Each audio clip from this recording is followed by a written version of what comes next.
Agora, Márcio, em relação ao uso do site em si, existe alguma forma, uma melhor forma de utilizá-lo? Quem está estudando para os concursos ali das carreiras jurídicas, procuradoria, MP, magistratura, enfim.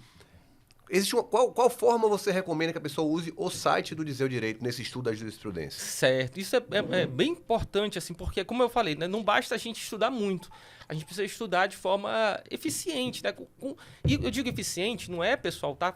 Fórmulas mágicas, essas coisas que eu também não acredito nisso, assim, e eu nem sei qual é a fórmula mágica, né? Mas, assim, é estudar com custo-benefício, assim, né? Aquilo que dá mais resultado e que vai tentar te tomar menos tempo, né? E como no caso da jurisprudência, o que eu recomendo? Primeiro, é que toda semana saem novos informativos, né? Então você tem ali uma obrigação, né, semanal, que é de acompanhar os novos informativos que são divulgados. Lá no site a gente tem duas opções, duas versões, né? A gente tem a versão do informativo completo e do informativo resumido. Você então, primeira obrigação é toda semana acompanhar os julgados novos que saem nos informativos. Você não pode faltar com essa obrigação. Por quê? Porque, normalmente, são esses julgados mais novos que, na incidência estatística, são mais cobrados. Porque o examinador quer saber se você está atualizado com as mudanças, com aquilo que está de diferente, né? Então, esse acompanhamento semanal não pode deixar de falhar, né? Você não pode falhar nesse acompanhamento. Você tem que ter um caderninho, alguma coisa que você vai anotando. Se você não consegue ler o informativo completo, leia pelo menos o resumido, né? Qual é a diferença ali do completo para o resumido? No resumido vai ter assim, só a conclusão do julgado, né? E no completo você tem a explicação completa. Por que o completo, se você tiver condição de ler, é mais interessante? Porque lá no completo eu trabalho com toda o desenvolvimento, né, até chegar àquela conclusão. Então eu procuro ali, antes de explicar o que foi julgado, colocar algum conceito, colocar ali uma explicação prévia. Contextualização, né? Perfeito, numa contextualização que ajuda você a fixar aquela conclusão e não só, ajuda também você a aprender alguns conceitos ali conexos, né?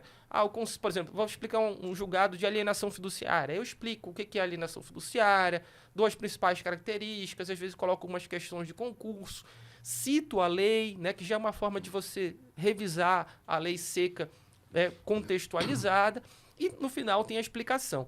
Então, primeira coisa em relação ao estudo da jurisprudência é acompanhar os julgados, os informativos novos que são publicados, tá? E eles estão disponíveis gratuitamente no site, tanto a versão completa como resumida. Além disso, né, é importante que você faça revisões periódicas também da jurisprudência.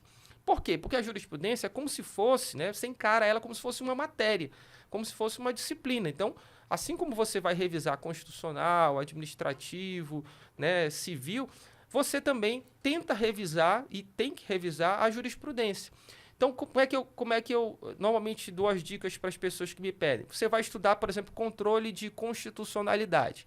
Você revisa pelo seu material, e aí depois você revisa também a lei respectiva. Então, por exemplo, a lei que regulamenta a ADC ou os artigos da Constituição que tratam sobre o controle de constitucionalidade, e você revisa ali os principais julgados de controle de constitucionalidade relacionados com aquele assunto. Porque aí você vai ter um estudo completo da doutrina, da lei e da jurisprudência. Então, são duas formas de estudar a jurisprudência, que são cumulativas, né? As duas são juntas.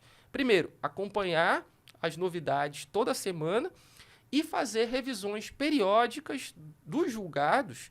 E essa revisão periódica, ela preferencialmente é quando você faz a revisão daquele próprio assunto, ou seja, de constitucional, administrativo. Quando você vai fazer a revisão daquele assunto, você já inclui também a lei seca e a jurisprudência, que dessa forma você vai estar ali preparado, né, para o que vier. Veio questão de doutrina, eu sei, veio questão de lei seca, eu sei, veio questão de jurisprudência, eu sei. Até porque muitas vezes elas até são meio contraditórias, né? Às vezes a lei diz uma coisa e o Supremo, o STJ, né, dá uma outra interpretação que não é a literal.